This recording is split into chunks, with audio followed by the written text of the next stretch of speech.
6주차 강의를 시작하겠습니다. 지난 주가 그 추석 연휴인데 어떻게 뭐 잘 보내셨나 모르겠네요.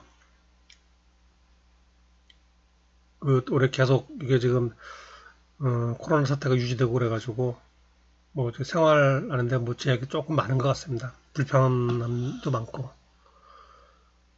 그런데 뭐 이제 그 사회에 바이러스 전파되고 하는 것들이 이제 뭐 우리 의지랑 상관없이 일단 뭐 상황이 그러니까 이겨내는 수밖에 없을 것 같습니다. 매주 이렇게 말씀드리고 그러지만은 이제 주어진 환경은 받아들이고 즐겁게 그냥 생활을 해야겠죠, 아무래도. 자, 이번 시간에는 지난 시간에 이어서 교재는 359쪽입니다. 일반전표 입력하는 것을 해보도록 하겠습니다. 지난 시간에 3월 31일까지 아마 작업을 한 것 같아요.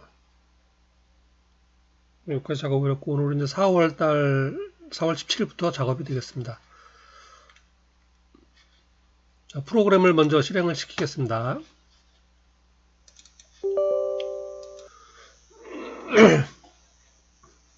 자, 급수는 네 가지가 있는데 저희는 전선에게 1급을 하고 있고요. 그리고 하드디스크에 프로그램이 저장되어 있는 거라고 말씀을 드렸습니다. 회사는 하나 등록을 해놨었죠. 확인. 자, 메인 화면이 되겠습니다. 버전, 그 다음에 여기는 프로그램 현재 작업하고 있는 회사, 그리고 이렇게 이제 부가가치세, 회계 관리 두 가지 탭이 있다 그랬습니다. 그리고 이제 전산 세무 2급으로 가면은 여기 이제 원천징수가 또 따로 있습니다. 탭이 이렇게 나눠져 있고요. 저희는 지금 회계 관리 부분을 하고 있고, 그 다음에 지난주까지는 기초 정보 관리에서 회사 등록, 거래처 등록, 교정가무 및 적용 등록 했었고요. 그리고 전기분 재무제표 자료, 전기분 재무상태표, 전기분 손익계산서, 원가명세서, 잉여금 처분계산서, 거래처별 추기 2월 등등을 했었습니다. 프로그램을 설치하고 나서 주어진 자료 그대로 한 번만 입력하면 되는 그런 항목들이었고요. 그리고 지난주에 주로 한 게 이제 일반전표 입력이었었죠. 일반전표 입력. 이거는 부가가치세와 관련되어 있는 전표, 매매출 전표라고 얘기를 합니다. 그렇게 입력하는 거고. 그리고 각종 회계 장부들이 여기 나와 있고요. 그리고 결산만 하는 겁니다.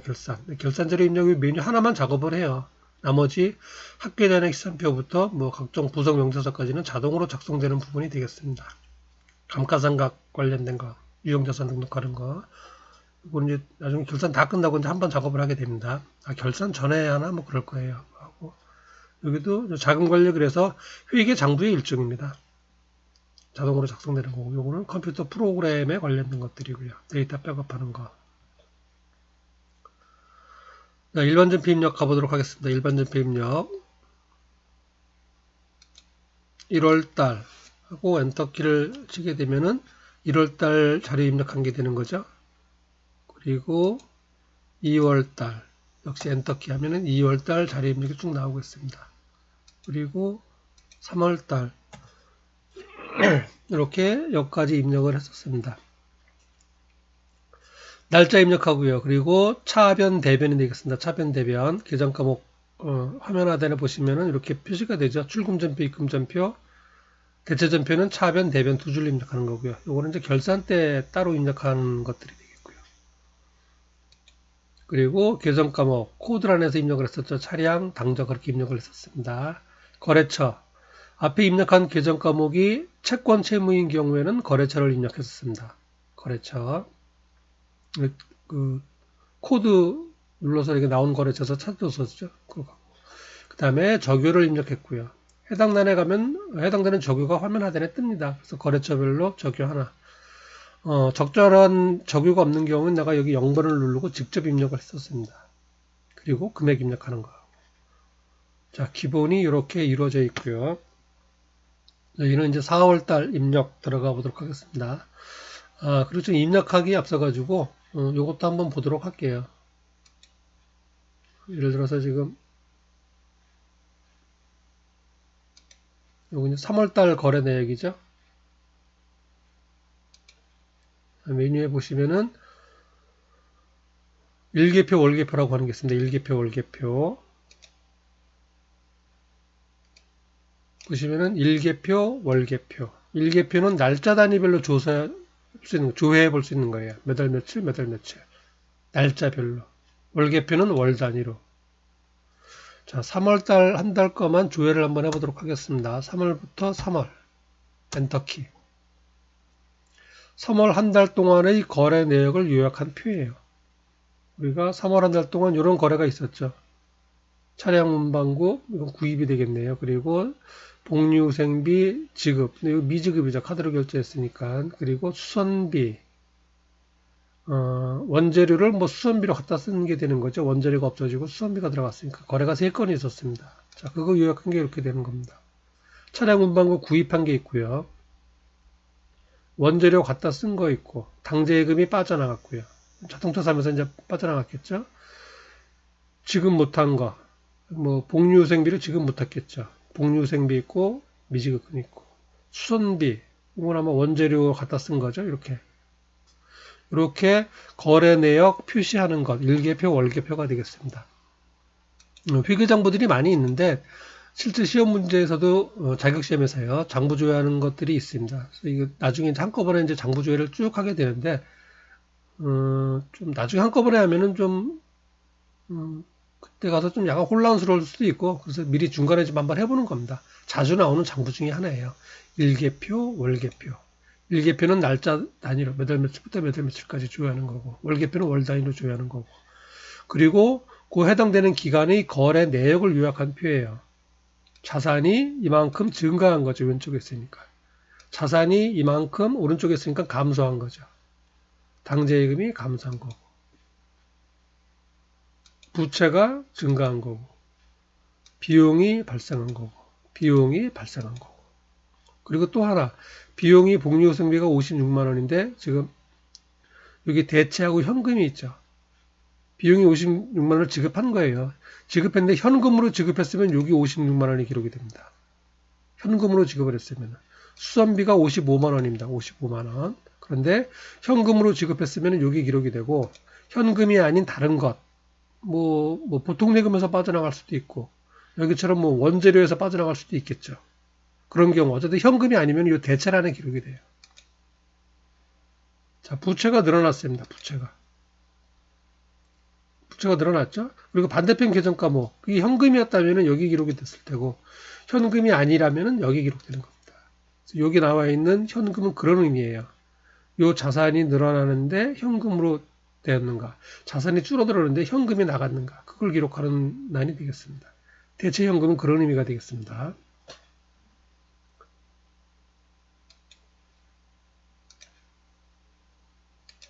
자, 이제 4월달 전표 입력을 해보도록 하겠습니다. 4월 들어가고요. 엔터키 치고 내려오고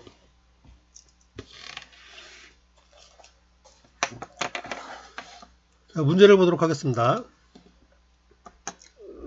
4월 17일 날 이사회 결의로 신주 3,000주 액면금액 주당 5,000원을 주당 5,500원씩 발행하고 납입금은 전액 당자예금에 입금되었다 이렇게 되어 있죠. 당자예금이 늘어났고요. 당자예금이 늘어났고 그 다음에 주식을 발행했다는 얘기는 자본금이 늘어났다는 얘기입니다. 주식회사니까. 그래서 차변은 당자예금이 되고 대변은 자본금이 되는 거예요. 그런데 이제 금액을 결정해야겠죠. 3,000주를 발행을 했습니다. 3,000주. 그리고 주당 5,500원씩 발행을 했어요. 자, 금액이 뭐 지금 쉽게 그냥 지금 암산은 안 되는데 3,000주에 5,500원입니다. 그렇게 하면은 5,000원이면 3호 15에서 1,500만 원이고요. 그리고 1,500만 원이고 500원씩 더 있으니까 150만 원. 그래서 1,650만 원이에요. 돈 들어온 거는. 당자예금 1,650만 원이 들어왔습니다. 주식 발행한 것도 1,650만 원이죠. 근데 여기 이제 액면금액은 5,000원이에요. 액면금액. 그래서 여기서는 이제 자본금이 얼마가 되냐면은 발행 주식수 곱하기 액면금이 자본금액이 되는 겁니다. 그게 법정 자본금이라고 해요. 상법에서 그렇게 규정을 하고 있습니다. 자본금은 발행 주식수의 액면금액을 곱한 것으로 한다 그렇게 되어 있어요. 상법 규정에. 그래서 회계에서도 마찬가지로 당자예금은 이만큼 들어왔고 주식을 발행했으면 자본금은 얼마가 되냐면은 액면금액 곱하기 주식수예요. 그래서 1,500만 원이 되는 겁니다. 그리고 추가로 500원 더 들어온 거는 3,000원에 500원이니까 150만 원이죠. 150만 원 더 들어온 거는 주식을 발행을 하면서 더 들어온 금액이 되겠죠. 더 들어온 금액. 그거를 주식 발행 초과금 그렇게 얘기합니다. 주식 발행 초과금. 그래서 자본잉여금의 한 항목으로 들어가요. 자본잉여금의 한 항목. 자, 분기 입력을 해보겠습니다. 날짜는 4월 17일이 되겠고요. 17일. 그리고 차변 대변입니다. 차변. 차변에 당좌 예금이 들어왔어요. 당좌 예금. 당좌 엔터. 당좌 예금이 들어왔죠. 거래처는 필요 없고요. 채권 채무인 경우만 거래처를 입력한다 그랬습니다. 자, 여기 뭐 적당한 건 없죠.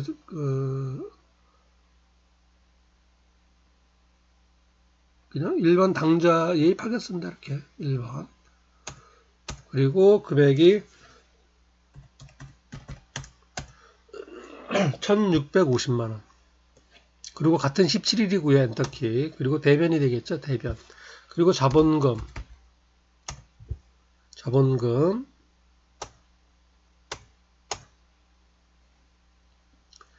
자본증자액. 이거 0번 해놓고 그렇게 하나 해야겠네요. 네. 자본증자 당좌 예입 이렇게 하면 되겠죠. 자본이 늘어났고 자본 증가하기 위해서 주식을 발행했다 그런 얘기입니다. 1,500만원입니다. 1,500만원. 발행 주식수 곱하기 액면가. 그리고 추가로 더 들어오는 금액. 추가로 더 들어온 거는 주식 할인 발행 차금이라고 합니다. 주식 발행 초과금. 자, 여기 지금 주식 할인 발행 차금 있죠. 이거는 금액이 적을 경우 얘기예요. 예를 들어서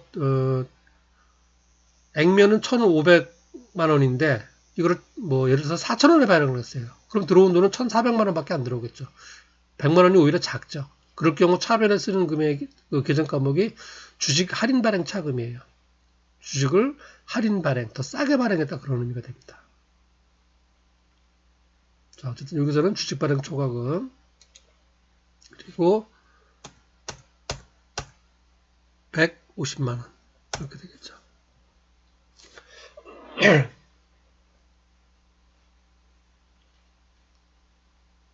주식 발행한 것.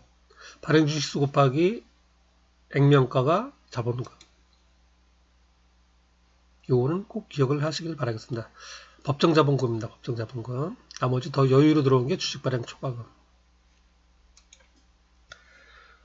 자, 그리고 4월 20일 되겠습니다. 4월 20일 날 단기 자금 여기 문제를 볼까요? 저도 지금 이제 책을 제가 지금 펴놓고 있어가지고 저도 책을 보고 하고 있습니다. 이게 화면을 전환하면서 해야 되기 때문에 그래서 여러분들도 뭘 동영상 이렇게 들으시면서 듣긴 하겠지만 이제 책은 펴놓고 같이 당연히 하셔야겠죠. 자, 단기자금 운용 목적으로 삼화물산의 주식 300주를 주당 12,000원에 매입하였다. 매입대금은 수표 발행에서 지급하였다. 증권 매입 수수료 36,000원은 현금으로 지급하였다. 300주를 12,000원씩 주고 산 거예요.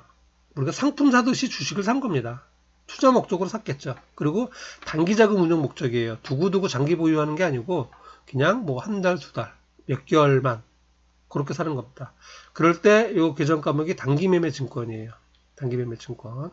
장기로 사게 되면은 뭐 매도 가능 증권, 만기 보유 증권 뭐 그렇게 얘기를 합니다. 그거는 저기 전산자금 2급으로 넘어가서 나오는 회계처리예요. 내용이 좀 어렵기 때문에 우리 전산회계 1급에서는 이제 그런 것까지는 안 나오고요. 여기서는 그냥 단기 자금 운용 목적으로만 나옵니다. 그래서 단기 매매 증권이에요. 단기 매매 증권이 되는데 문제는 요 증권 매입 수수료예요. 수수료 36,000원 어떻게 할 것인가. 모든 자산은 상품이 됐든 뭐 비품이 됐든 유형자산이 됐든 어쨌든 모든 자산을 구입하게 되면은 자산의 매입 가격 플러스 부대비용. 예를 들어서 상품을 100만원어치 사고 운반비 10만원을 지급하였다. 그러면은 어떻게 기록하냐면은 상품 110만원 이렇게 기록을 합니다. 상품 본래 가격 100만원하고 운반비용 10만원. 그래서 부대비용은 항상 자산의 원가에 가산을 해야 돼요. 그래서 여기도 예를 들어서 300주에 12,000원이면은 이게 360만원이죠. 360만원에다가 36,000원을 더해줘야 되는데 원칙은 그런데 예외적으로 요 주식만 요 단기매매증권 요 주식만 요 수수료는 별도 비용으로 처리를 해요. 그래서 단기매매증권은 이렇게 360만 원이 되는 거고, 이거는 별도로 수수료 비용이 되는 겁니다. 단기매매증권만 그렇게 회계 처리를 해요. 비용을 별도로. 나머지 모든 자산은 추가되는 비용은 전부 다 거기에 합쳐버립니다. 이렇게. 뭐 이제 뒤에도 나오지만은 뭐 토지 구입하고 뭐 취득세 낸 거, 그다음에 뭐 정지 비용 된 거, 그래서 어쨌든 그 자산과 관련된 부대 비용은 전부 다 합산을 하는 게 원칙이에요. 자, 어쨌든 4월 20일 날 분개를 해보도록 하겠습니다. 단기매매증권 구입한 거고, 요거는 수수료 비용이 나오는 거고요. 그리고 뭐 당좌예금 수표 발행했으니까 당좌예금이 빠져나가고, 그리고 현금 지급한 게 되는 거죠. 자, 입력을 해보도록 하겠습니다. 날짜는 4월 20일이 되겠고요. 그리고 차변에 단기매매증권, 거래처는 없고요. 그리고 단기매매증권 매입이죠. 뭐 주식 매입해도 되고요. 이렇게 뭐 1번 주식 매입이 되겠네요. 주식을 산 거니까. 금액이 주식값 300주 12,000원, 360만 원이 되겠습니다. 360만 원. 그리고 차변에 수수료 비용, 별도 비용 들어간 거죠. 자, 수수료 비용도 500번 때부터 이렇게 쭉 800번 때까지 나오고 있어요. 지난 시간에 이것도 말씀드렸었죠. 판매비와 관리비예요. 판매비와 관리비. 혹시 제품 생산에 관련되어 있으면 제조원가가 되는 겁니다. 지금은 주식 산 거니까 831번 판매비와 관리비죠. 엔터키 치고 금액이 36,000원. 자, 차변 입력은 됐고요. 대변 입력은 엔터키 4번 대변. 그리고 수표를 발행해서 지급하였다. 당자란 말 안 써 있어도 수표 그러면 전부 다 당자 수표입니다. 코드가 102번이에요. 코드를 알면 직접 치라 그랬습니다. 현금인 경우 101번, 당좌예금이 102번, 그리고 보통예금이 103번이에요. 자주 나오는 거니까 몇 번 하니까 당연히 기억이 되겠죠. 그리고 외우지 않더라도 이 앞에 당좌예금 있죠. 102번입니다. 그러면 102를 그냥 바로 입력하면 됩니다. 그리고 금액은 360만원. 엔터. 나머지 현금 지급이죠. 현금은 101번, 101. 그리고 금액은 자동으로 36,000원 나오죠. 그 차액만큼 자동으로 표시가 되고 있습니다. 화면 하단에 보시면은 분개된 것, 차변에 단기매매증권, 차변에 수수료 비용, 대변에 당좌예금, 대변에 현금. 이렇게 된 분개가 되겠습니다. 엔터 키치고요. 다음 4월 25일 날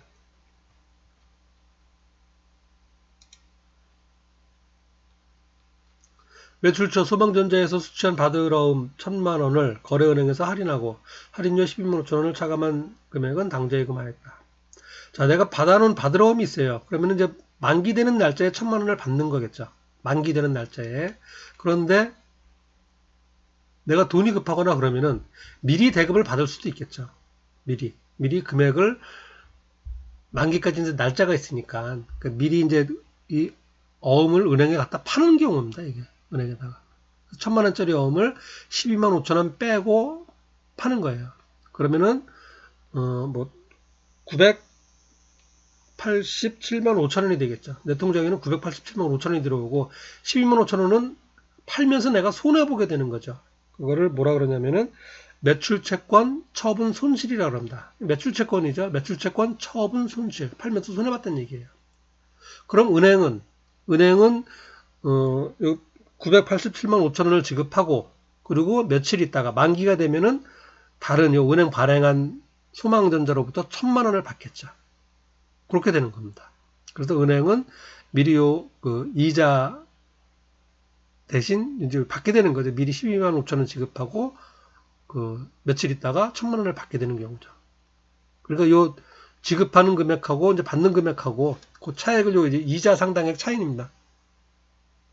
그런데 요 거래처한테는 12만 5천원을 떼고 며칠간인데 저쪽에서는 이걸 1,000만원을 받고 그렇게 하는 겁니다. 그래서 그걸 예대마진이라고 그러죠. 빌려줄 때 이자, 받을 때 이자가 약간 차이가 나죠. 그걸로 은행은 유지가 되는 거죠. 어쨌든 그런 개념이에요. 쉽게 그냥 내가 가지고 있던 받으러움을 은행에다 팔았다라고 생각을 하시면 됩니다. 매출채권 처분 손실.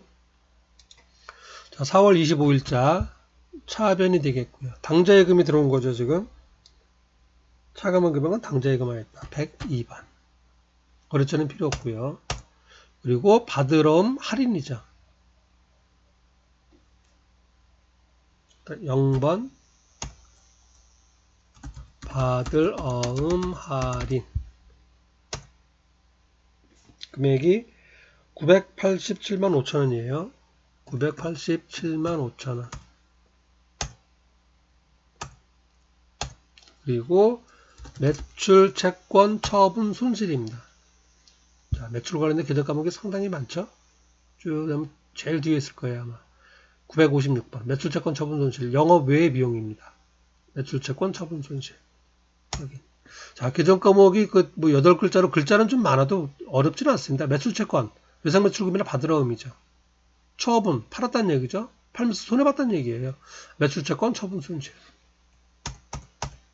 얼마냐면은 12만 5천원. 합쳐서 차익이 1,000만원 되는 거죠. 자, 분계 완성되지 않으니까 지금 대차 차익이 표시가 되겠습니다. 여기도 빨갛게 표시가 되고 있고요. 아직 분계 덜 끝났다는 얘기를 나타내주고 있는 거죠. 25일날. 그리고 대변. 받으러옴이죠. 받으러옴. 받으러옴을 갖다 파는 거죠. 자, 이거는 채권입니다. 채권. 채권이니까 당연히 거래처를 입력하셔야 돼요. 자, 거래처 F2를 누르시면 됩니다. F2 코드 F2라고 나오죠. 코드 돈. 그리고 거래처가 소망전자라고 되어 있습니다. 소망전자. 내가 상품을 팔고 소망전자한테 받은 어음을 받은 거죠. 그거를 은행에다 파는 겁니다. 확인. 그리고 엔터키 치면 되고요. 이렇게. 그러면은 입력이 다 됐죠. 4월달 입력이 끝났습니다. 자, 4월달 지금 분기에서 보시면은 주식 발행하는 거 있었고요. 주식 발행하는 거. 자본금, 법정 자본금, 주식 발행 초과금, 액면금액이라고 이쪽은 있었고요.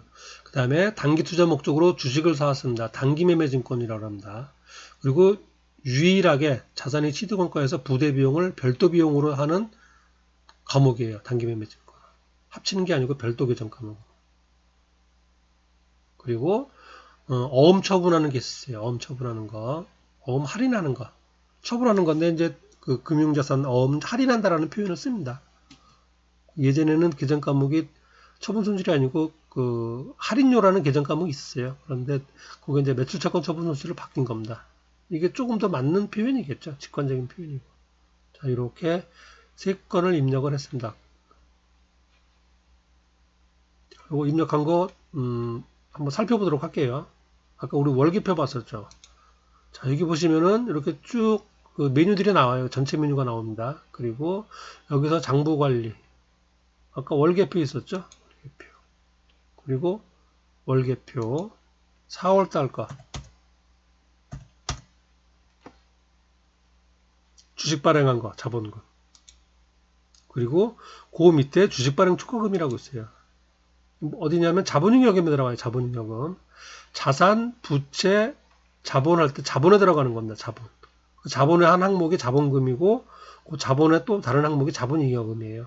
그 속에 들어가는 계정 과목 중에 하나가 주식 발행 초과금입니다. 그리고 매출채권 처분 손실이 있었고요. 그 다음에 수수료 비용이 있었죠. 그리고 받으러옴 처분했고요. 그리고 단기 매매 증권 사왔죠. 360만원. 그리고 당좌예금은 늘어난 것도 있고 줄어든 것도 있죠. 뭐 주식 사면서 빠져나간 거고요. 이건 뭐 주식 발행 이제 그 단기 매매 증권 하면서 처분하면서 빠져나간 거고, 이거는 주식 발행하면서 들어온 거죠. 그리고 수수료 비용 현금으로 지급했다 그랬죠. 현금. 그래서 여기 현금이 있는 겁니다. 수수료 비용 36,000원 중에서 현금 36,000원 지급이죠. 나머지는 다른 계정 과목으로 빠져나간 거고.